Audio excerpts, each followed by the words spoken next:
Welcome to a new episode of Let's Get Real to Heal. I'm really excited about today, what to expect, a very unique guest, someone who has been part of my journey. I'm excited to introduce you to Benoit Demeulemeester.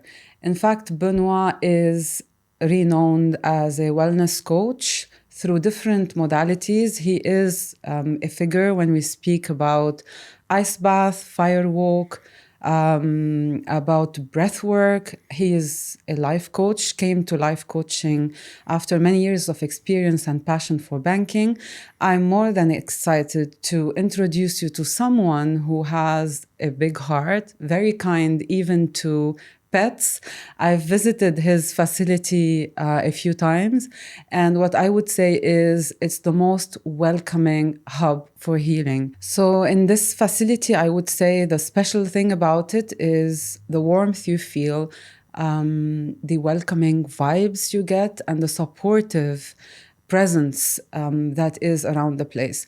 So Benoit, welcome to my podcast today. I've been very excited to have you.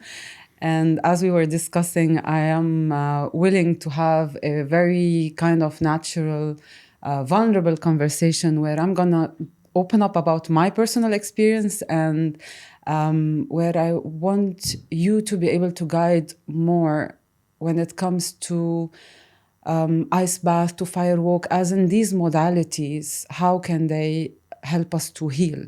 So let's dive in and let's introduce people to start with to who you are, to your life mission, to where you stand today in your career and your passion.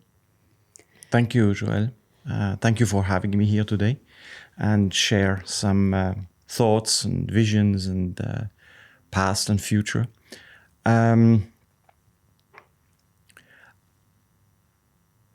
I think you said already a few important things for me. My values are trust and authenticity, and I'll be that today. So I hope not to offend anyone, but be as we are at Endorphins in our little home in Barsha. That's what we try to do as good as we can, is to be authentic, to give people an environment where they can be themselves without any judgment. We laugh, we cry, we hug, we spend good times together and open up, hopefully as much as we will do today.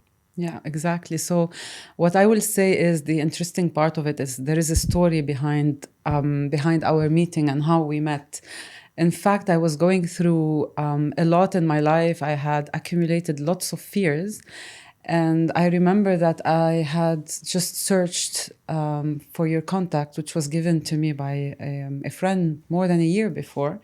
And the funny part is I never thought of contacting for an ice bath, but suddenly I was like, maybe the ice bath will help with fear.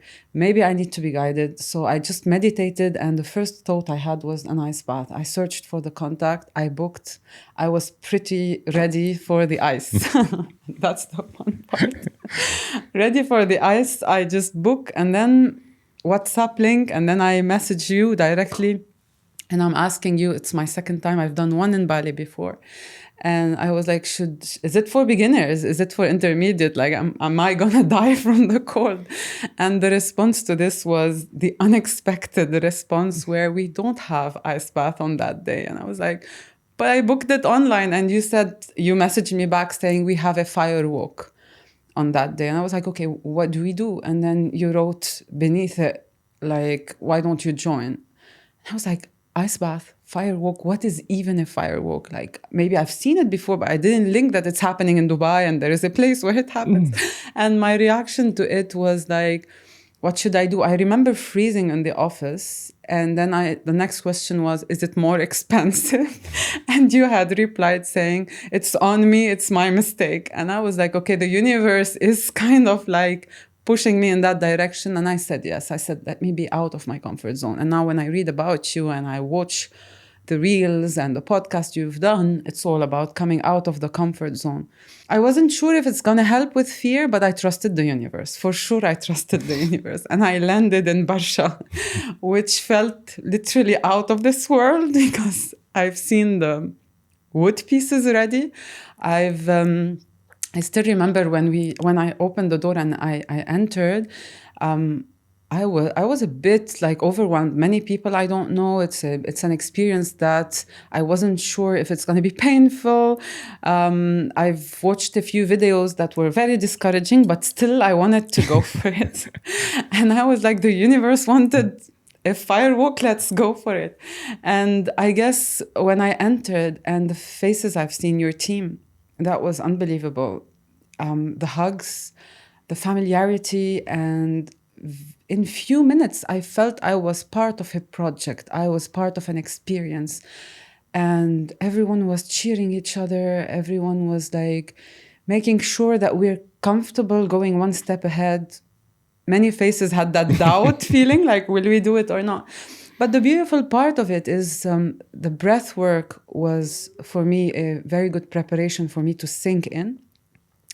And then I will not lie, Benoit. At some point, I wanted to run away. Like when I saw the pieces of wood, it was still like not lighted up. So I was like, fine. The best part of it was, and this is what I want to share with everyone who's That's watching today. That's when we close the doors. Yeah, that's when you close the doors. And no way back. No way back. The doors are closed, and then we're handed a piece of wood where we need to write down something we want to release. And this is where I realized that it's the intention. It's the intention. We try to make it a little. Sometimes the firewalk is used for just spiritual reasons. You have it in South America, in Africa, you have it in Romania, you have it in India. It's part of a ritual where people in Africa, it's young children, when they become men, they have to run over the fire. In Romania, it's women. They dance around the fire, and then they get into trance, and then they cross the fire walking around it. We try to take a little bit of these things together and make it with a purpose, because when you do something with a purpose, it's typically a little bit easier. So we ask the people to put an intention on the wood, and because fire is quite powerful, the temperature is typically quite high. People are scared, so it really ignites things. So the fire can ignite something, so you can put fire on something and then it starts burning. But you can also burn something away in the way of getting rid of. Okay, so we tell the people, what is your intention of today, and we don't tell the people in advance because it has to be there. When people think too long, like you give them a week to think about the intention they're gonna come, it has to be real, authentic. So maybe if you come a week later or a week before, you would have had another intention, but it's what is bothering you or what you want to change that day. So, the universe, as you often mention, it's very authentic when you take the moment of how you feel in that moment. So people write down what they want to get rid of or what they want to ignite. And then we go a little bit around to make sure that people don't put names of people. That would be. It will become something else, I guess. To burn people away. So we want positive outcome of that. So we help sometimes to rephrase a double negative things or so on, and then you remember you've write that down. Yeah, and that was difficult, by the way, when I wanted to choose one or two things to let go of. It was a moment of truth. I sat on your stairs and I was like wondering, if I had to choose one thing to let go of today and focus on that one thing, what would it be? And it was a specific fear that I wanted to let go of. But that was a process, not only writing it, seeing it burning. That was another thing. And to talk about it with somebody else. That's very true. I had to talk to someone I didn't know at that time and share it. Ideally, you're right. And then I think when you did light up the fire, That was a magic moment because I think realizing that how symbolic it is when it comes to letting go of something, and even in NLP, when we speak about neuro-linguistic programming, when you create an image for the brain to let go of something, this is what we do in hypnotherapy. So what if that context is created in reality? So if the context is created in reality, then it has much more power because the five senses are involved. So I could smell the fire, I could see it, and then I had to touch it, obviously, which was the very, very challenging part.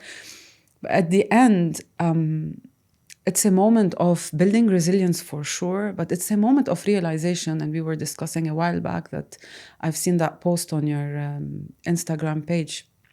It's a quote for Seneca saying that we suffer in imagination more than we suffer in reality. So the thought of the type of pain you would get while walking on the fire was definitely bigger than the experience itself. I got a few blisters, but still. So we go, these things, and now that you have gone through that experience, you know it's full of metaphors. Yeah. Right? Full of metaphors. Constantly. The moment you come in, how you being greeted, signing off your life on the disclaimer. Yeah, that's true. Every of these details has a reason. Yeah. Yeah. You choose your piece of wood. Some people choose small pieces of wood, others choose big pieces of wood. Some people, they write it right away. They know exactly what they came for. And people are undecided, It's all a perspective of their life. People want to write 3 things on the piece of wood. But you know that if you focus on 3 things at the same time, then the attention is split. It's exactly. Or they want to put something, they want to burn on one side of the wood, and they want to put something which they want to ignite on the other side of the wood. So the mind doesn't know where to go, etc. So all these are metaphors, and we learn so much just watching the people, how they do, who they choose to talk about their intention and experience on the thing. We learn so much during that. And the metaphor is something, is a visual thing. But the metaphor we create there, they become real. Because as you say, you smell, you touch, you feel. Exactly. When you put your piece of wood on the pack of wood and we lit it up, the heat starting to heat, and you are even smell. 5-6 meters away. Oh gosh, you feel it. Yeah. This is what I felt. And then on the way. the energy builds up, because burning fire, a burning thing is energy, right? We release energy, and you get that on your skin, and you connect with the fire, and it's metaphor after metaphor after metaphor. So, but they are real. They are real. I mean, this experience is unique, and people have to be ready for letting go. It's a powerful one for sure. I don't think you can be ready to walk on fire. You can never be ready to walk on fire. I don't think it's not a natural thing. No, it's not. If you call your mom and says, I'm going to walk on fire, she will probably try to convince you not to do it, right? That's why I didn't tell anyone that I was going for it. I just you will not get support in any way. Unless people have done it. But if you tell people that you're going to walk on fire, you won't get support. The thing is, I had tried many modalities, and I was searching for something that would finally let me release. And I think, as I told you before, I do believe we're led through the journey. Previously, I had fear of being alone and traveling alone. And then a few years back, I did my first solo trip, etc. And that other fear was still lingering. So I remember that the moment I stood, and the way after lighting the fire, when you just lay the path and you have to walk, and you're standing on the other side. And this is the first time I had met you as a person, but it didn't feel like the first time. That's the experience itself. Like, I felt that I had to cross from one side to the other, and you standing there was the proof that I made it, So it was very interesting. I think we rehearsed the walk before putting the call, like how fast and how should we walk, and etc. And many times I really would tell you, Benoit, I wanted to run away. I wasn't ready for that moment. But at the end, doing it, I still remember the heat, a few blisters, etc. But when I crossed the path and you were standing there and received with a hug, and my tears started. I mean, I cried. I cried very authentically, and I felt that after this experience, the colors had changed around me. I was able to.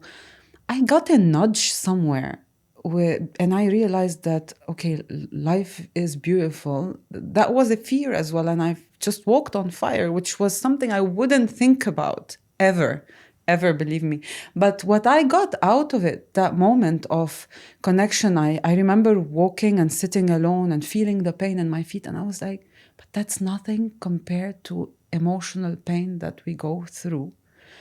And that it is underestimated. The emotional pain we go through is underestimated. Many times we're scared of the physical pain, while we don't realize that when we sit with an emotional pain for a very long time, it is so painful that it has more impact in the body. We can feel it much more than the physical pain. What is your experience about this? And have you seen people, I'm sure you've seen people crying after these experiences, releasing a lot, I'm sure about it. But when you think about your experience and other people's experience, do you agree with the fact that sometimes emotional pain, it's much harder than the physical pain? So we combine those, we combine the physical pain to release the emotional pain. If you stand on the sadhu board on the nails, the experiences people have had through that physical pain and enduring the physical pain and reminding them of the emotional pain and one releasing the other is basically what we do. I give you an example of someone who bought a sadhu board and trained herself every day on the sadhu board for 3 minutes, holding the chair. Oh, wow. Okay, always holding the chair. And after 1 month, she decided to do 3 minutes holding the chair and doing 1 minute without holding the chair. And it's such a great metaphor. She let go the chair and she started to cry for 5 minutes because she realized that she was holding on things in her life and letting go made her give that freedom of, through the pain or whatever. But this is such a strong metaphor on the physical and the emotional. And you can take a lot of physical pain, but the emotional pain, you stack it. Like every day you don't release it, it gets bigger. You've done NLP and you know the gestalt, everything which is similar to what you had before adds up and the gestalt becomes bigger and bigger.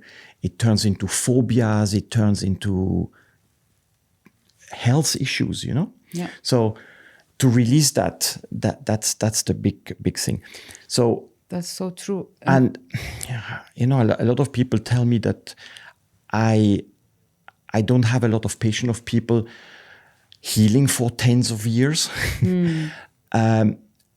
And it's not that I don't have patience for these people, but typically these people, they don't do the right thing to get rid of this pain, of the trauma. Sometimes it's serving who they are. And some people like to be in there, to be the victim and to be pampered by the people surrounding them without any judgment. Or maybe they don't know better. Or they do it subconsciously, they are not even aware of. Or exactly. So what we do is violent, like walking on 500-degree thing or put yourself in ice cold water. The things we do are violent. What we do is basically we do a short circuit in the people and everything shuts down. That's what we make the people do. So by this short circuit, it's the same when you have a computer and all the screens are frozen. The only thing you can do is to reset your computer. It shuts down everything. It doesn't work for a couple of minutes. And then you start and then the mouse works again, right? That's what we are doing. That's exactly what it is. It's violent, and not everybody is ready to do that. Not everybody has the time or the energy or the encouragement and all that. We can't do it for them. Yeah. You have to do it yourself. But we help as much as we can. Okay, we hold hands, we hold space, we hug, we encourage, we motivate, we show them the technique, how to do that. And it changes people in very quick. I mean, even though the fire walk is the shortest experience we do, you walk like 2.5 to 3 seconds. Yeah. But it's the most powerful thing you can do of the things we do. Exactly, because I want to speak more about the ice bath as well. But since that was my first experience when it comes to the Endorphins Method, I wanted to start from there. And I wanted to say that at that moment after this experience, I had some clarity about my desires to be more alive and to chase what I want in life. I had that feeling that my limitations, my self-limitations were lifted. And suddenly I was thinking that, I mean, life is it's an open path. Imagine if you can walk on fire, you can pretty much do anything. Yeah. And it's a limiting belief we have. I can't do that. I'm not good enough for this. Maybe I do it next year. Right now, it's not the right moment. We find all these excuses, right? True. But when you do the most crazy thing and you do it, it empowers you to another level. It was definitely empowering. And I would say this is an experience that definitely builds resilience, builds belief in your own inner strength and your ability, because many times we are scared of life and we should kind of reframe it. And instead of saying, I am scared of the experience coming to me, I should say, I'm strong enough to be able to handle any experience that comes to me. And this is definitely a philosophical turn. And I remember having this discussion with a friend a few days back where we were saying that at the end, how much do we believe in our inner strength and ability to face things in life? That we let go of fear. Yeah. And I like the saying that fear is believing in something that we don't see, and faith is also about believing in something we don't see. One is building and full of love, and one is mostly kind of like leading towards doubt, towards sitting in a space that is not that positive for you to experience life the way it is. Plus, it is an illusion. Seeking safety is an illusion, because at the end, whatever has to happen will happen at its own time. So rather than sitting on the back seat and projecting the pain and the end and the death and the disease, why don't we project life? And that needs resilience, that needs letting go. Now, you are offering at the Endorphins as well a different type of experience, which I was seeking first, which was the ice bath. So can you tell us, Benoit, what are the benefits to start with of the ice bath? It is a trend. We've been seeing it around. And I would say ice bath is an emotional experience as well. So I love the way you approach it, and I love the way you lead it, because it's a process from the sadhu board to the breathing modality, to the Wim Hof breathing, I think, modality, and then going to the ice bath experience and the support you offer at that level on an emotional level as much as on a physical level. How do you see that experience, and how did you envision it from beginning? I know it started like a fun thing you've done in your backyard and it became your passion, your business, but can we introduce it more to people as a modality for healing?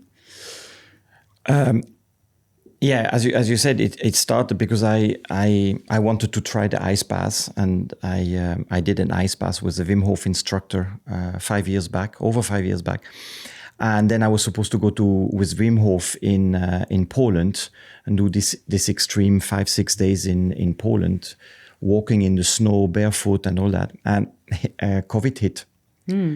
But I had done my first ice bath, and it was a nice experience. I felt this is something I want to do again. So during COVID, I bought a bucket and we did some ice baths with my neighbors and then the friends of the neighbors wanted to come, and then we also did breathing, and then I bought a sauna, and then it just developed from a fun experience to something more structured and more with more health benefits, with more knowledge. So what are these health benefits? Not many people know what could it help with. So which one? Which one? The ice bath to start with. Okay, so I will not start with the ice bath. I will tell you what, when we do the session at our place, we ask the people to stand on a nail board for a minute. I do remember that. My feet remember that very well. And then we have all this. We have everything. People say, I don't want to do it, and we have people who go there and stay for 5 minutes the first time they do it. And again, that tells you a lot about the people. You know, we have seen in during those 5 years of experiment that younger generation, younger people, they are most of the time in their comfort zone. So resilience of young people, and it's a bit worrying, to be honest. They don't want to do too much things which is painful. Yeah, that's a shift we're seeing. I agree. So you see in parts of the world which unfortunately are in war, what people do is they leave their country because they don't want to fight, right? We through those 5 years, we see a lot of people who they don't even want to try. They don't want even to put one foot on the sadhu board. And we need to motivate them and say, look, it has health benefits because it does. That you ever had a foot massage? Yeah, I love foot massage because foot massage is nice. So this is the same, but it's passive. So it will trigger your points where you have. So this is the first thing we check the people. Can they endure some pain, or whenever they hit something which is uncomfortable, they get out. But speaking about that, how important it is for the new generation to learn that pain is not an enemy, and that we need to be pain tolerant, because in life, looking at the experiences we get, we need to be familiar with pain as well. So but it has important. It has a lot to do with education. You know, apparently there are people who have kids who put styrofoam on all the edges of the tables and the chairs so that the child doesn't hit the head. Which is unnatural. Which is unnatural because at some point we are meant to fall and get up. And to learn, and right? To learn. The learning process and the growing process is a painful process. Okay? You go to the gym and whatever you do is comfortable, doesn't grow you. It's only when the pain kicks in. Like Muhammad Ali, when they ask him how many push-ups do you do or how many sit-ups do you do, he said, I don't know. I only start counting when the pain comes, right? So this is, I think in the newer generation, they don't get into pain, in painful situation. They are not hungry. Whenever they want something, they get it. They don't have to walk far to school. Everything is organized, right? So the process we start with is a painful little exercise. Yes. Sometimes we ask the people to put just their hands in the ice because that's painful. You have no fat on your hands and you have very high sensitivity. It's the most painful thing you can do with the ice. It's just to put your hands. Again, we see how resilient people are. And then from there, we know if the people are going to be able to be in the ice or not. And then we bring them through a breathing exercise, which is very good for your immune system, your calming down, get rid of stress, have an adrenaline hype. It has a lot of health benefits, the breathing by itself, probably the healthiest part of our whole exercise. And then we help people to go in the ice. By then we know how the people breathe, how they go on the sadhu, how they can hold their hands in the thing. And we help them. Some people you need to be firm and thing. With kids, you say, I don't think you can do more than 20 seconds. No, I can. By the time we know the people, we know what kind of strategy is probably going to work. So it is customized and it is tailor-made for each person when it comes to the experience. As much as because by then we know the people for 30, 40 minutes, which is not a long, but still. We know where the trigger points could be. So people who cannot hold their breath during the breath work, their mind is busy. And when your mind is busy and you go in the ice, that's not a good thing. Yeah. So we help support, hold the hands, hold their shoulders, tell them how to do it, because there are different techniques to go in the ice. But we make the experience as tolerable as possible. And after 20, 25 seconds, your mind has shut. And it's all about surviving. That's true. And then you are empty. It's like the reset of the computer I mentioned before. I feel it's a reset. It's empty. Nothing is bothering you. The email you forgot to send, the phone call you forgot to answer, etc. It's all gone. It's just about you and how you survive in that environment. And then comes the part that I think is not very much highlighted in videos, which speaks a lot about ice bath and all. It's the shivering part. So for me, being from a psychological background, tremors, shivering are a way of releasing trauma. We have trauma release therapy, which is based on triggering the shivering. And it is, if I remember correctly, they even observed that in war zones, what happened is kids naturally, because of fear, they would just tremble and shake the fear away. Then they would be playing after a few seconds. So it was a natural process to release the trauma and the fear that was happening. Yeah. And this is why they would simulate that shivering. So when we come out of the bucket or whatever you want to call it, and then there is the natural process of shivering that happens. Yeah, and people actually shake. We shake. Naturally, if you don't tell people anything. No, but they move, they shake. Yeah.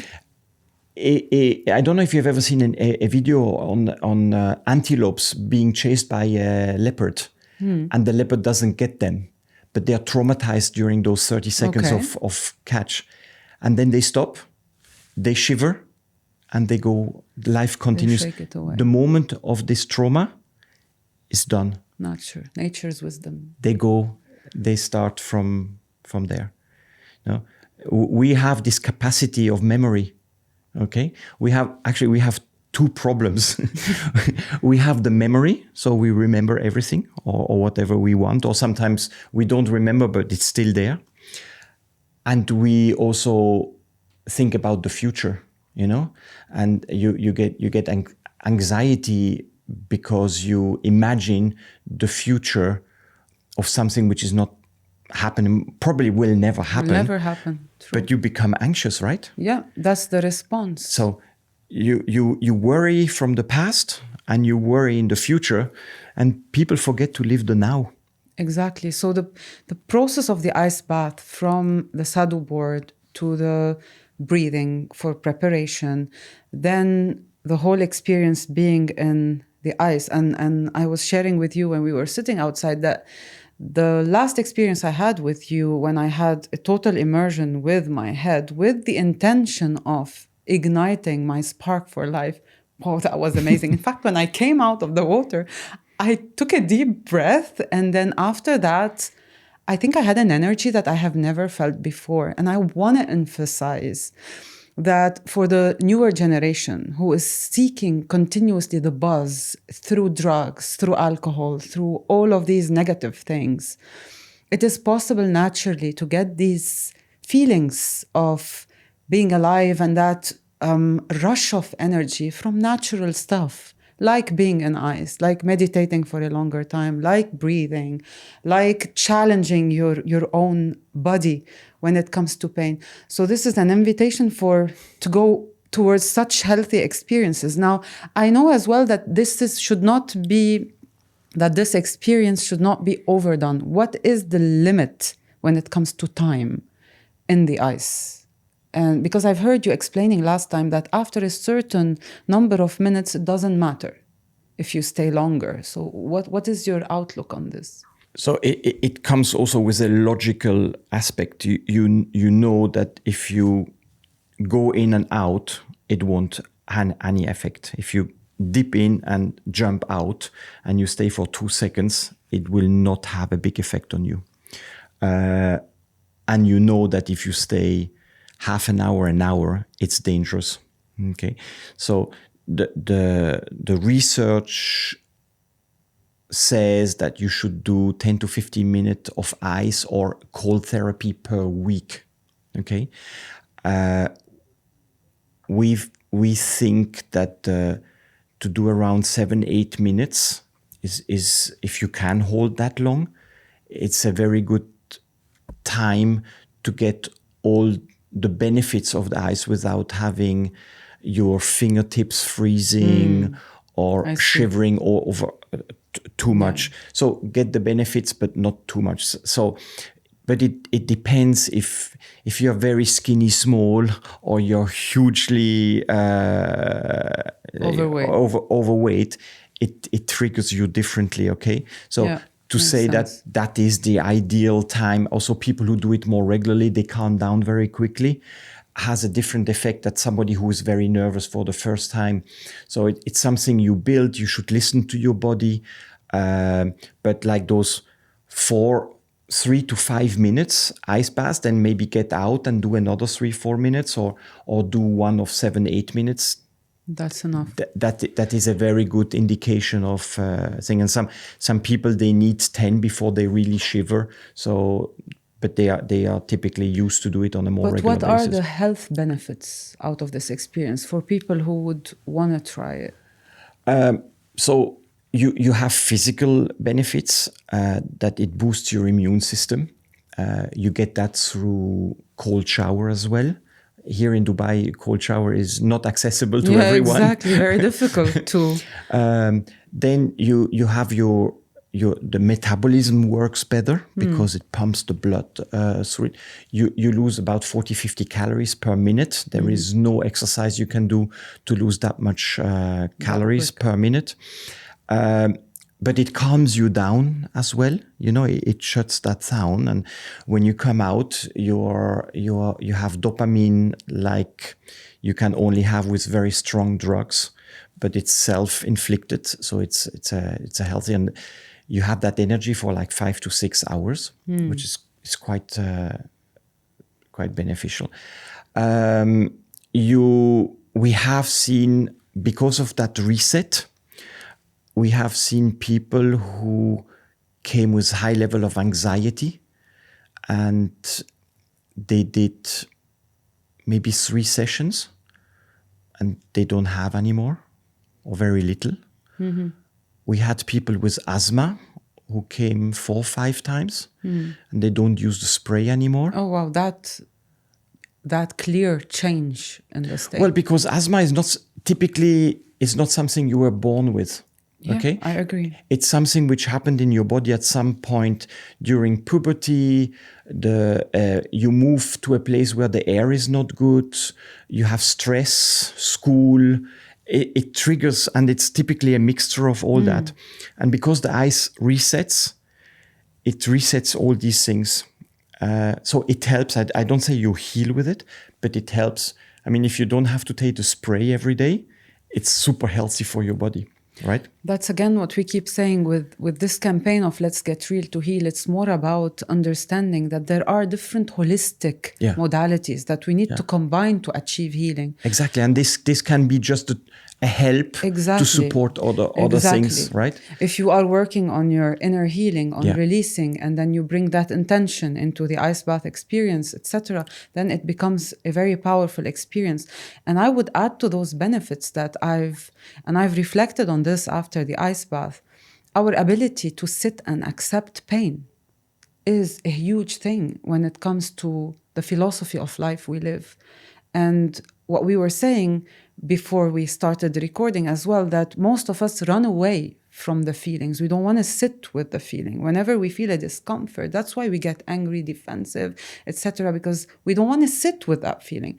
And the most beautiful thing about ice bath is that it allows you to feel safe, even in the pain, and that by shifting the way your mind is processing it. And I think this has helped people build resilience, and it's one of the modalities that has helped me personally to build resilience, even yoga. When I sit in a posture that is painful and I keep sitting in it and I keep telling myself, it's safe. You can. It's safe. I can do it. It's safe. This is called emotional management. This is how we need to even teach adolescents and teenagers how to sit with their emotions, how to be able to feel it first, accept it, and then release it. So that's one of the benefits I find also in ice bath. I don't know if you agree with me on this. The level of pain that people are prepared to take today is ridiculously low. Apparently, the highest the highest number of cases in the emergency today is fever. People go to the emergency when they have fever. Agree. Okay, and I have a certain understanding. You know, you're in a foreign country and you have a little baby and the temperature is high. I grew up in a little village. The closest hospital was like half an hour drive away, you know. My mother wasn't driving. So when you had fever, you if it's not extreme high, you just go for it. Yeah, you would sit with it. Yeah. And this is my biggest invitation for a change in the awareness about how do we read the signs of the body? How do we look at disease, at fever, at physical symptoms, and how we take all these symptoms and start reading it from a mind-body connection perspective and trust the body. We lost the trust in our natural ability to heal. The people have a headache, they take a tablet right away. Why the tablet? It could be because you smelled, you felt, you were uncomfortable at a moment in time, and the headache is telling you to sit and reflect on it. It's telling you that you need to recover from it. So why do we react so abruptly to these signs like fever? You just said it amazingly. Like the fever is a good reaction. Your body is reacting to. Emergencies are flooded with basic things. Yeah. Like give time to the body to heal. Fever is not an enemy. Fever is a way for the body to recover its equilibrium. So speaking about this, then going back to the ice experience and the emotional management and the learning of saying to ourselves, it's okay to be in pain. We are able to canalize it. Like if you're feeling anger, deception, this is not you. It's a feeling that is sitting in your body. Sit with it, allow it, and then release it, and then release it. So how much do you think that these modalities like breath work combined with the sadhu board and the cold bath have made from you someone more resilient and somebody who is able to sit more in his emotions on a personal level? Me personally? Yes. I have health benefits since I started to do the breathing on a regular basis. I think the last 5 years I missed it maybe 10 or 15 times. Amazing. But I do my breathing every day. And I touch wood, I haven't been sick since. So it's not because, I don't think it's because of the ice bath. I'm convinced it's because of the breathing. I do ice baths like 2 to 4 times a week because I have access to it. I don't do it long. I do like 3 minutes. And but all the resilience we do hikes, maybe slightly above average hikes in the UAE. We hike in July and August. Amazing. We were arrested by the Fujairah municipality because apparently in July, August, September, you're not allowed to hike in Fujairah.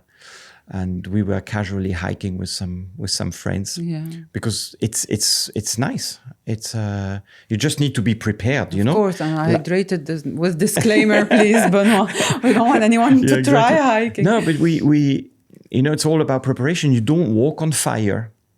Exactly. Unless you know how to do it, there's a preparation. With hiking is the same. I've been hiking since 40 years now in extreme conditions and very hot and very cold. It's all about preparation. True. And my colleague Sanjok, who comes from Nepal, he's a very experienced hiker as well. But also there we bring people in the hike and they want to give up. It's too hard. It's too steep. Yeah. It's too hot. All the limitations come in, yeah. And again, we coach them, we help them, we carry their backpack for like 2 minutes. Yeah, that would be helpful. But yeah, we help people to find new limits. Yeah. Right? We're never going to go to the limits, but push a little bit out of the Push your thing. own So limits. I used to say we're taking the people out of their comfort zone.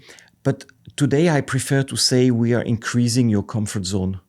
Because taking somebody out of the comfort zone, you come back. What we are doing now is enlarge to feel comfortable. Yeah. We have so many people who go to Switzerland, to Canada, to Finland, and they send us pictures. They are swimming in the ice. In the ice. Wow, and they that's said, amazing. I would have never done that before. Yeah. And it feels amazing. And everybody thinks I'm crazy. Yeah. And I love it. Yeah, exactly. So those are great moments when you are able to change people's limits, you know? Yeah, that's very true. But who are the people who would not be able to have an ice bath, like on a medical, from a medical perspective? For who would you not recommend ice bath? It's like asking who should not walk.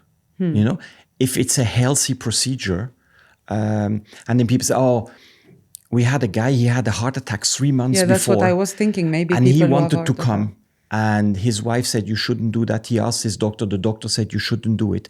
He did it because he wanted to do it. And he went in, he was 62 years old. He went in the ice, and we obviously were very cautious. And how are you feeling, etc. And after a minute, he says, I feel like I'm living again. And he did 3 ice baths within 2 weeks. And the impact it had on him, he runs a company, big company. He took 9 months to travel the world. So it has shifted him. But again, we need to look at his... before he was worried, heart attack, etc. Yeah. And then he's worried that but now he's living again. He got the trust in his inner strength and in what the life can offer. He looks 10 years younger now. Yeah. Sometimes I think as I said at the beginning of the podcast, Benoit, we are directed. We have the intuition that something is meant for us, is for us. And this is our, I think, natural ability to detect what is aligning with us at that moment of time. But you're very lucky to have that. And you're listening to your intuition and to your direction and whatever. But most of the people, they are directionless. You ask 15-year-olds, 20-year-olds today, what's your dream, what's your goal, what's your passion, what's your values? Yeah, and that's what I'm trying to do at Philo Life at my center. Create all these workshops for teenagers and adolescents to understand the life purpose. Because I also wish when I was a teenager or when I was a child, somebody taught me the basics, the life skills, rather than teaching me lots of things that were not useful at the end, because I ended up being a grown-up who is not able to manage their emotions. And gradually I learned that these are things we learn, we can shift, and and it can shape our choices, our success in life, our failures, etc., etc. Definitely, there are choices to make. Look at the educational system. Yeah. How does it really prepare for life? No, that's what. Does it? If the teacher raises his voice, he's called by the principal. Yeah. You obviously can't hit anyone anymore. But so. Which is probably good, but I'm not sure it's that good either. Like the people don't know the limits anymore. Yeah, it's difficult to place the limits. Somehow it's right. And on those terms, when we speak about choices, Benoit, it just came to me, and I think it's important to ask you. I've read a lot about warm bath as well. We've been speaking about ice bath, and I've read a lot about how it can regulate our nervous system, how good it could be for anxiety, for depression, because it simulates the temperature of the water in the womb. Yeah. And there are lots of psychologists who are now claiming that if you have anxiety and if you're suffering of depression, you'd rather go for a warm bath than ignite your nervous system by going for an ice bath. What's your advice on this, or how would you look at it, or maybe combining both? You know me by now that I like more extreme stuff than nice stuff. So, and there is one thing, if you have anxiety, which is proven to work, it's cold. And you don't have to put your whole body into the thing. But we had, I think we had 3 or 4 people, who regularly had anxiety attacks.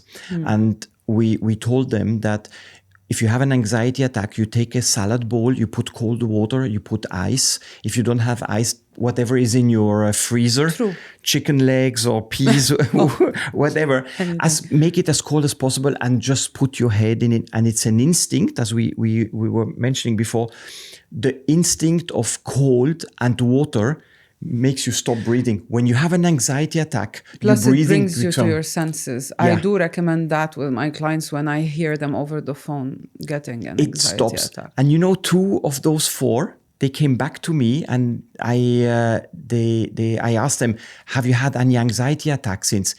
And they both said, the fact that I know that I have a solution at home, I never had any more. That's interesting. The mind has shifted from Yes. lack to So, being able to I can do a manage, cold and yeah. put my head in it. And she said, sometimes I just put my hand in cold water. And it Yeah. reminds me that I could put my head in case of, and it's gone. So it's a beautiful healing, right? Yeah, it is a So beautiful healing. warm, cold has all different benefits.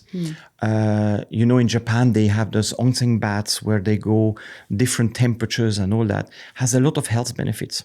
Yeah, on a personal level, I do use both. Yeah. And I follow my instincts and my feeling towards which one I lean towards.